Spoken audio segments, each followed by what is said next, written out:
Hello everyone, welcome again to our channel. आज हम आपके लिए लेकर आए हैं टैक्स डिडक्शन एट सोर्सेज से रिलेटेड आपका टॉपिक, जिसको आप शॉर्ट में बोलते हो टीडीएस। ये आपका इंपॉर्टेंट है अगर आप इनकम टैक्स पढ़ रहे हो, बीकॉम के स्टूडेंट या फिर कोई भी स्टूडेंट जो हमारे इनकम टैक्स का सब्जेक्ट पढ़ रहे हैं, उनके लिए ये टॉपिक इंपॉर्टेंट है। तो आज हम करने वाले हैं टीडीएस का टॉपिक। सबसे पहले टीडीएस होता क्या है, इसको क्यों लाया गया, उसके बारे में हम जान लेते हैं। देखिए क्या होता है ना, अब हमने क्या सिस्टम कर रखा था कि आपका इनकम टैक्स काटा जाएगा जितनी आपकी इनकम होगी। जितनी ज्यादा आपकी इनकम होगी उतना ज्यादा आपको टैक्स पेमेंट करना पड़ता था। सो इनकम आपकी जितनी ज्यादा होगी उतना ज्यादा आपका टैक्स पेमेंट आपको करना पड़ता था। बट ये क्या था कि जो पिछले साल में आपने कमाया है उसका टैक्स आप अगले साल देते थे। 1 अप्रैल से आपका स्टार्ट होता था टाइम और 31 मार्च नेक्स्ट तक इसका पीरियड चलता था। तो इस 1 साल के अंदर अंदर आपने जितना पेमेंट कमाया है, जितना पैसा कमाया है, वो 31 मार्च के बाद आप उसकी पेमेंट करते थे गवर्नमेंट को। उसका टैक्स पेमेंट करते थे गवर्नमेंट को एक लिमिट टाइम तक, जो भी 30 जून या फिर 31 जुलाई जो टाइम वो बताते थे, जो डेडलाइन वो बताते थे। अब इससे हुआ क्या कि ये पेमेंट, जो टैक्स का पेमेंट था, वो जाता था हमारे गवर्नमेंट जी को। यानी हमारे जो जैसे अभी इस टाइम पे हमारी मोदी गवर्नमेंट है, उससे पहले हमारी जो थी मनमोहन सिंह की गवर्नमेंट थी, तो वहां पे हमारे टैक्स जाकर के कलेक्ट होता था। गवर्नमेंट को देश चलाने के लिए पैसा चाहिए, उनको जो पॉलिसीज हैं, रोड बनवाने हैं, पेमेंट करवानी है, या जितनी भी लोगों को पेंशन्स देनी है, उन सब चीजों के लिए उनको चाहिए होता है पैसा। तो जैसे ही उनको ये पैसा मिलेगा तभी वो हमारे देश में डेवलपमेंट कर पाएंगे। अब क्या हुआ ना, ये 1 साल में आप लोगों ने जितना पैसा कमाया, ठीक है, जितना पैसा कमाया आप उसका टैक्स देते थे अगले साल, ठीक है, नेक्स्ट ईयर। तो ऐसा हो गया कि गवर्नमेंट को पैसा जो मिलता था ना, वो सिर्फ इस टाइम पीरियड में मिलता था। उसके अलावा उनको पूरे साल में इतना टैक्स का पेमेंट फिर नहीं मिलता था। अब गवर्नमेंट का सिस्टम था कि गवर्नमेंट को डेली बेसिस पे खर्चे करने होते हैं, गवर्नमेंट को हर बार खर्चे करने होते हैं, जिसके लिए उनको चाहिए होता है पैसा, और बहुत बड़ी लेवल पे। तो इसलिए उनको लगा कि अगर हमें सिर्फ इस टाइम पे पेमेंट मिल रहा है, पैसा मिल रहा है, और उसको हमें पूरे साल यूज करना है, तो इस तरीके से तो काम नहीं चलेगा। हमारा डेली बेसिस पे पॉलिसीज आ रही हैं, रोड बन रहे हैं, लोग मजदूरों को पैसा देना है, कोई अलग गवर्नमेंट स्कीम्स है उसके तहत लोगों को इलाज करवाने हैं, तो हमको पैसा चाहिए। तो उसके लिए वो क्या करते थे, उसके लिए वो जाते थे मार्केट में और वहां से लोन ले लेते थे, पैसा उठा लेते थे, जिसकी वजह से क्या होता था कि इस लोन को पेमेंट करने के लिए हमें ज्यादा पेमेंट करनी पड़ती थी, इंटरेस्ट पे करना पड़ता था। तो उस टाइम पे ये कॉन्सेप्ट लाया गया कि आप क्या कीजिए, आप टीडीएस का सिस्टम लागू कर दीजिए। टीडीएस का सिस्टम, टीडीएस का सिस्टम क्या था, ये कहता था कि tax deducted at source. Source यानी जहां से आपको पैसा मिल रहा है, जहां से आपको पेमेंट मिल रही है। फॉर एन एग्जाम्पल, मैं कहीं पे काम करती हूँ, मुझे सैलरी मिलती है, तो वहां से मुझे पैसा मिल रहा है एट सोर्स, वहां से मुझे पेमेंट मिल रही है, मेरी इनकम वहां से हो रही है। तो गवर्नमेंट ने कह दिया कि जो इंसान मुझे इनकम दे रहा है, या जो भी इंसान किसी को भी इनकम दे रहा है, वो कान खोल के सुन लो कि हम ये सेक्शंस बना रहे हैं। तो अगर आप इन लोगों को, ऐसे लोगों को जो इनके अंदर आते हैं, इस दायरे में आते हैं, इनको पेमेंट कर रहे हो, इनको पेमेंट कर रहे हो, तो आप इनकी जगह पे टैक्स काट लो, इनकी जगह पे आप टैक्स काट लो, और वो महीने दर महीने हमें जमा करवाते रहो। तो बाद में जब आपको क्या हो गया, देखिए जैसे फॉर एन एग्जांपल, ये हमारे भाई साहब है, खुशी खुशी ये बिजनेस करते हैं, और ये हम है, ठीक है, हम इनके यहाँ जॉब करते हैं, हम दुखी हो रखे हैं इनसे, ठीक है, हम इनके यहाँ जॉब करते हैं। तब अब क्या हुआ, इन्होंने मुझे कहा कि ये ले बेटा तेरी सैलरी, ठीक है, ये ले बेटा तेरी सैलरी, मान लो फॉर एन एग्जाम्पल 50,000 है, ठीक है, ऐसी हो नहीं सकती, पर मान लो 50,000 है, तो मंथली इन्होंने मुझे सैलरी दी 50,000। अब इनको पता चल गया कि गवर्नमेंट ने जो बोला है ना, जो जो सेक्शन, उसके तहत मेरा जो है, मैं जो हूँ, मेरे इनकम के तहत इनको टैक्स काटना पड़ेगा। तो नेक्स्ट मंथ इन्होंने क्या किया, इन्होंने मुझे salary the for an example 45,000 या इससे कम, 50 से कम। तो मैंने कहा बाबूजी यार ये क्या कर रहे हो, तुम तो मेरे को मेरी सैलरी कम दे रहे हो। तो इसने बोला कि सुन बेटा, गवर्नमेंट को चाहिए पैसा, ठीक है, तू भरता था साल के आखिरी में टैक्स, तो अब मैंने हर महीने तेरे बिहाफ पे तेरा टैक्स तेरी सैलरी में से काट करके गवर्नमेंट को दे दिया। मैंने कहा कि अब मुझे इसका क्या फायदा, मुझे तो आखिरी में भी पेमेंट करनी पड़ती है। तो उसने कहा ना ना ना ना बेटा, बिल्कुल नहीं, तू जो आखिरी में टैक्स का पेमेंट करता था ना, तुझे अब वो नहीं करना पड़ेगा। पहले तू अपने रिटर्न भरता था, देखता था कितना टैक्स है, वो टैक्स भरता था, फिर रिटर्न भरता था। लेकिन अब मैंने खुद तेरा टैक्स भर दिया, अब तू सिर्फ रिटर्न भर दे। अगर इसके अलावा तेरी कोई इनकम हुई, इसके अलावा तेरा कोई टैक्स बनता हुआ, तो तू उसको भी भर देगा और फिर तेरे को जो है रिटर्न तू भर सकता है। लेकिन अगर तेरा टैक्स ज्यादा कटा हुआ डिडक्शंस तू डालेगा, तो अगर ये रिफंड होना होगा तो तुझे रिफंड हो जाएगा। इन शॉर्ट, जो टैक्स पेमेंट मैं बाद में अपनी पॉकेट से करती थी, अब वो मालिक जो मुझे पेमेंट दे रहा है या कोई भी सोर्स जहां से मेरी इनकम हो रही है, वो उसको काट लेगा। ठीक है, वो उसको काट लेगा और वो गवर्नमेंट को जाकर के दे देगा, गवर्नमेंट की जेब में उसको डिटेल दे देगा कि इस फलाना बंदा है, इसको मैंने इसके सैलरी का पैसा दिया था, तो ये सैलरी का पैसे के अकॉर्डिंग मैं तुमको जो है टैक्स का पेमेंट कर रहा हूँ, और ये इसका टैक्स का पेमेंट है, ये अपनी पॉकेट से नहीं दे रहा, ये सैलरी तो मेरी थी, ये मेरा खून पसीने का मेहनत था, तो इसी मेहनत में से इसने मेरे नाम पे जाकर के पेमेंट कर दी गवर्नमेंट को। तो ये था आपका टीडीएस का कॉन्सेप्ट कि आप जो है किसी और जो व्यक्ति पेमेंट कर रहा है, वो पेमेंट में से कुछ अमाउंट काट लेता है और उसको गवर्नमेंट के पास जाकर के जमा करवा देता है आपके नाम से। इसको बोला जाता है टैक्स डिडक्टेड एट सोर्स, यानी कि टैक्स जो है वो आपका काट लिया गया है एट सोर्स, जहां से आपको इनकम हो रही है। और इसका कॉन्सेप्ट इसीलिए लाया गया है ताकि गवर्नमेंट को रेगुलर इनकम भी मिलती रहे। और जो लोग, एक और इसका मेन रीजन था कि जो लोग अपनी इनकम डिस्क्लोज नहीं करते, मान लो मैंने जो थी इनकम कमाई सैलरी की, बट मैंने दिखाई नहीं, तो पर मेरी जो है इनकम वो टैक्स के दायरे में आती है, बट मुझे लगा कि यार इसको काहे पता चलेगा, इनको पता ही कैसे चलेगा। बट फिर गवर्नमेंट ने कहा कि रुको रुको, ऐसा नहीं है, हमें पता चलेगा, क्योंकि तुम नहीं बताओगे तो तुम्हारा ऊपर वाला बता देगा, जो तुमको पेमेंट कर रहा है, जो तुमको पेमेंट कर रहा है वो हमको बता देगा कि मैंने इसको इसके तहत पेमेंट की है और इसलिए टीडीएस कटा है। अब आते हैं टीडीएस के ऊपर पूरा इसका कॉन्सेप्ट। इसके अंदर बहुत सारे सेक्शंस हैं, जहां पे आप देख सकते हो 192 से आपके सेक्शन स्टार्ट होते हैं और ये बहुत सारे सेक्शन आपके होंगे। तो हम इसको छोटी छोटी वीडियोस बनाएंगे, होप सो आपका 20-25 मिनट की वीडियोस बना के इसको डालेंगे ताकि आपके लिए भी बर्डन ना हो जाए। तो स्टार्ट करते हैं। सबसे पहले इसका बेसिक कॉन्सेप्ट। बेसिक कॉन्सेप्ट क्या कहता है कि TDS is deductible only if amount is taxable in the hand of recipient, यानी टीडीएस तभी काटा जाएगा जब जिस इंसान जो रिसीव कर रहा है, पेमेंट रिसीव कर रहा है, उसके हाथ में वो टैक्सेबल होगा। जैसे फॉर एन एग्जाम्पल, कुछ चीजें ऐसी हैं जो आप रिसीव करते हो बट आपके हाथ में टैक्सेबल नहीं होती। मुझे कुछ गिफ्ट में मुझे कुछ रिलेटिव्स के थ्रू, ब्लड रिलेशन के थ्रू कुछ पेमेंट मिली है, so that is not taxable in my hand. आपको आपने सैलरी भी पढ़ा है, आपने अदर सोर्सेज भी पढ़ा है, आई होप आपने जो 5 हेड होते हैं इनकम के वो सब पढ़ लिए होंगे, तभी आप टीडीएस कर रहे हो। अगर नहीं पढ़े तो पहले प्लीज वो क्लियर कर लीजिए। चलिए फॉर एन एग्जाम्पल, मेरे फादर के थ्रू मुझे जो है कुछ पेमेंट मिली है 2-3 लाख रुपीज, तो यहाँ पे मुझे कितना बड़ा अमाउंट मिला है, पर ये मेरे हाथ में टैक्सेबल नहीं है, तो इसीलिए उनको टीडीएस नहीं काटना, उनको कोई राइट नहीं है टीडीएस काटने का। लेकिन वहीं कोई ऐसा व्यक्ति होता जो मुझे सैलरी दे रहा होता, 5 लाख की पर साल, पूरे साल की मुझे सैलरी मिल रही होती, तो मेरे हाथ में वो क्या बनती, टैक्सेबल बनती, मेरे हाथ में टैक्सेबल बनती। तो इसीलिए जो व्यक्ति मुझे सैलरी दे रहा है या देने वाला है, वो व्यक्ति उस पर टीडीएस काट लेगा। तो टीडीएस तभी काटा जाएगा जब सामने वाला व्यक्ति जिसको पेमेंट मिल रही है उसके हाथ में भी वो टैक्सेबल होगा। मुझे मिल रही है सैलरी पूरे साल की 1.5 लाख रुपए, सो 1.5 लाख रुपए का तो एग्जम्पशन ही नहीं होता, वो मेरे हाथ में टैक्सेबल ही नहीं बनेगी, उसका पे कोई टैक्स ही नहीं बनेगा, इस पे टैक्स बनेगा नहीं, इसीलिए ये टीडीएस नहीं कटेगा। बट वो टैक्सेबल होगी हैंड्स में, बट उसमें क्या हो जाएगा, वो बेसिक एग्जम्पशन लिमिट से कम होगी, तो इसलिए यहाँ पे टीडीएस नहीं कटेगा।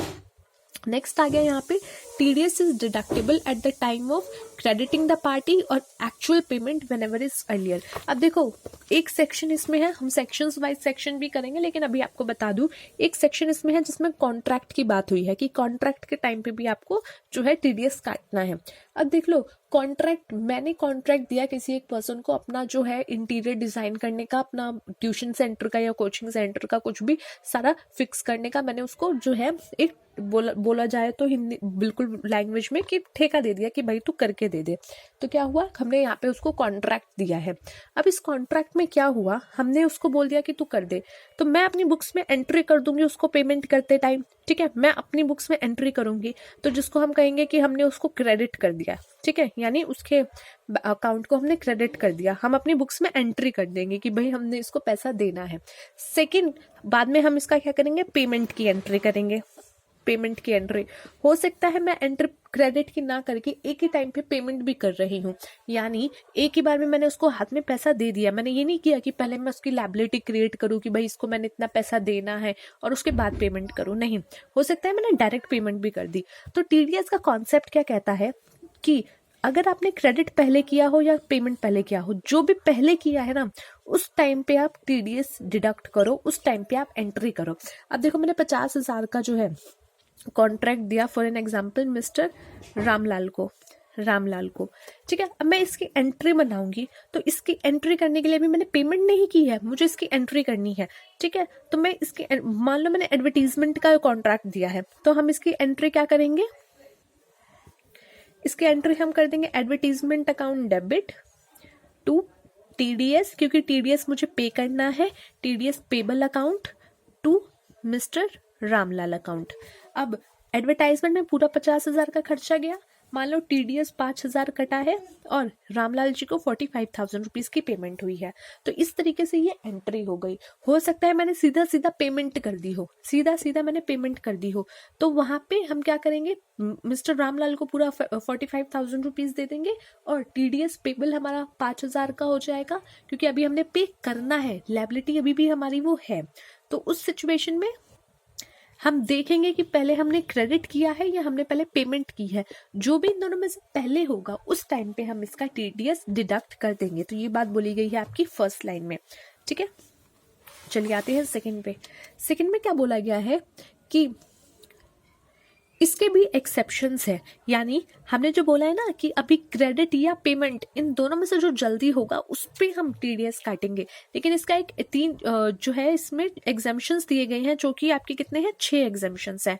पहला सैलरी पे आप टीडीएस कब काटोगे, जब आप पेमेंट करोगे तभी काटोगे। उसके बाद ईपीएफ पे जब आप जो है पेमेंट करोगे तभी उसका टीडीएस काटोगे। विनिंग्स पे आप क्या करोगे, जब टीडीएस तभी काटोगे जब आप पेमेंट करोगे।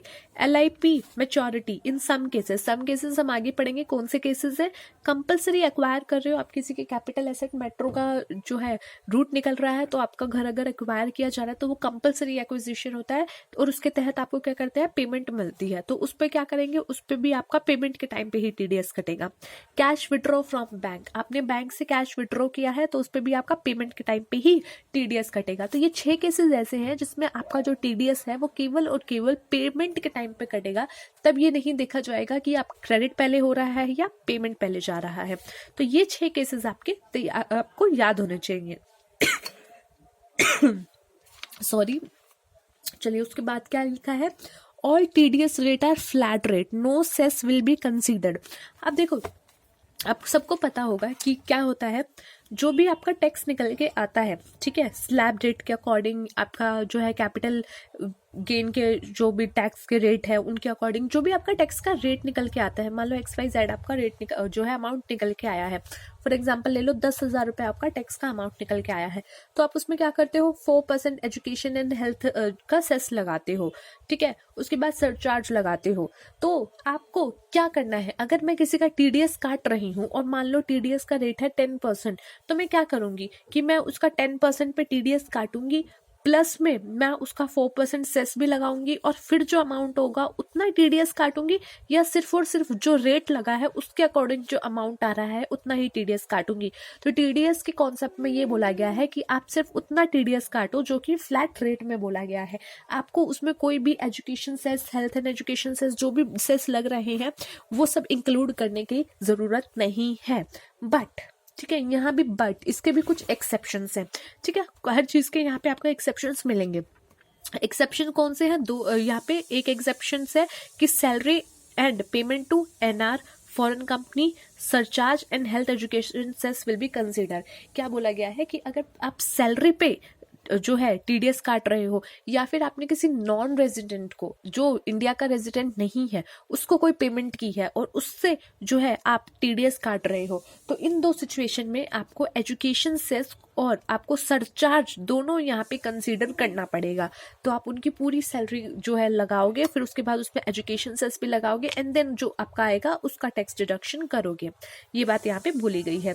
नेक्स्ट आ जाते हैं section 206AA। If pay does not furnish his PAN Aadhaar to payer then tax will be deductible at the higher of TDS rate और 20%। क्या बोलता है ये रूल? देखो ये है, दोबारा मेरे मालिक जी बड़े खुश हैं, इनका बिजनेस बढ़िया चल रहा है, मैं दुखी हूँ, काम कर करके हम मर गई, सैलरी नहीं बढ़ा रहे। ठीक है, ये है जेठालाल जी और ये है नट्टू काका। ठीक है, नट्टू काका ये बोल बोल के बेचारे बूढ़े हो गए कि मेरी सैलरी बढ़ा दो। ठीक है, बोल बोल के परेशान हो गए, अब ये नहीं बढ़ा रहे, ये खुश हैं अपना ढोकला खा के, जलेबी फाफड़ा खा के। एक दिन ये आए इनके पास, कहा कि नट्टू काका क्या हुआ है ना, गवर्नमेंट ने बोला है कि अब हमें ना टीडीएस काटना पड़ेगा, हमें टीडीएस काटना पड़ेगा। तो इसने बोला कि ठीक है, हम क्या कर सकते हैं। तो इन्होंने बोला आप मुझे अपना पेन नंबर दो तो मैं आपका टीडीएस काटूंगा, आपकी सैलरी मैं अब आपको टीडीएस काट के दूंगा। अब ये बेचारे वैसे परेशान थे अपनी सैलरी से, तो इन्होंने कहा कि मैं जो हूँ वो आपको अपना पेन नंबर नहीं देने वाला, क्योंकि आप मेरी सैलरी काट दोगे और क्या करोगे, मुझे और कम दोगे, वैसे ही मेरे पास पैसे नहीं है, तुम और कम दोगे। तो ये वैसे ही खुश समझदार अपने गुजराती बाबू, इन्होंने बोला कि भाई साहब सुनो, अगर आपने मुझे अपना आधार नंबर या पेन नंबर नहीं दिया और आपको लगता है कि मैं जो हूँ आपका टीडीएस नहीं काट सकता, तो मेरी बात सुनो। सेक्शन 206AA में क्या बोला गया है कि अगर आपका पर्सन जो भी जिसको भी आप पेमेंट कर रहे हो वो आपको अपना पेन नंबर या आधार नंबर नहीं देता, तो आप उसका टीडीएस रेट क्या करोगे, जो सेक्शन में बताया गया है, जैसे सैलरी का सेक्शन है या दूसरे सेक्शन है, मान लो उसमें 10% रेट बताया गया है कि आपको 10% से टीडीएस काटना है, या फिर क्या होगा 20%। इन दोनों में से जो सबसे ज्यादा होगा ना वो रेट पे मैं टीडीएस काटूंगा। तो अगर आप मुझे अपना जो है पेन नंबर और आधार नंबर दे देते हो तो आपका टीडीएस कम कटेगा, लेकिन अगर आप नहीं देते तो वो कितना जाएगा, मैक्सिमम 20% भी चला जाएगा और उससे भी ज्यादा चला जाएगा, तो उसके हायर रेट पे मैं आपका टीडीएस काटूंगा। तो ये बेचारा और दुखी, तो इसने कहा कि भाई ले जा मेरा पेन कार्ड, तू इतना काटेगा तो इससे अच्छा ले ही जा, तू काट ही ले मेरा। तो ये बात बोली गई है सेक्शन 206 में कि अगर कोई व्यक्ति अपना पेन नंबर और आधार नंबर नहीं देता तो उसका जो टैक्स डिडक्शन होगा, टीडीएस जो काटा जाएगा वो किस पे काटा जाएगा, या तो 20% या फिर जिस सेक्शन में उसका टीडीएस कट रहा है उसमें जो रेट डिफाइन किया गया है। फॉर एग्जाम्पल मान लो आपका जो है ईपीएफ का एक्यूमुलेटेड बैलेंस में 10% का अमाउंट है, 10% का डिडक्शन बोला गया है, टीडीएस बोला गया है, तो ये देखा जाएगा और ये देखा जाएगा कि 20%, इन दोनों में से जो हायर होगा ना, जो ज्यादा होगा उस रेट पे काटेंगे। अब मान लो आप जो विनिंग्स वाला है, विनिंग्स वाले में आपका 30% होता है गेम्स में कि 30% टीडीएस कटेगा, 30% और दूसरा आपका 20% देख लो, तो इनमें से क्या ज्यादा है 30%, तो 30% पे कटेगा। तो ये बात बोली गई है आपकी सेक्शन 206AA में। चलिए, पर इसका भी एक एक्सेप्शन है। ठीक है, इसका भी एक एक्सेप्शन क्या है कि सिर्फ और सिर्फ सेक्शन 194O में 194O में रेट 5% है, ना कि 20%। यानी 20% वाला जो रेट है कि अगर ये नहीं तो 20%, वो हर किसी में है एक्सेप्ट आपका 194O में। 194O में 20% नहीं देखोगे आप, 5% देखोगे और जो उसमें रेट डिस्क्राइब किया गया है वो देखोगे। उन दोनों में से जो हायर होगा उस पर आप टैक्स डिडक्ट करोगे। तो ये था आपका बेसिक टीडीएस का टॉपिक। इसके बाद हम नेक्स्ट सेक्शन में करेंगे सेक्शन जो न्यू बैच होगी, हमारा न्यू वीडियो होगी, उसमें हम डिस्कस करेंगे सेक्शन 192 टीडीएस ऑन सैलरी। उसके बाद आपके बहुत सारे सेक्शन अवेलेबल है। मैं कोशिश करती हूँ एक बार मैं पूरी वीडियो रिकॉर्ड करूंगी, अगर वो ज़्यादा लंबी नहीं हुई तो मैं एक ही साथ वो वीडियो डाल दूंगी, बट अगर वो बहुत ज़्यादा लंबी होती हुई नजर आई तो मैं इसको शॉर्ट करके आपको दिखा दूंगी। सो होप गाइज आपको वीडियो सही लगी हो। So thanks for watching.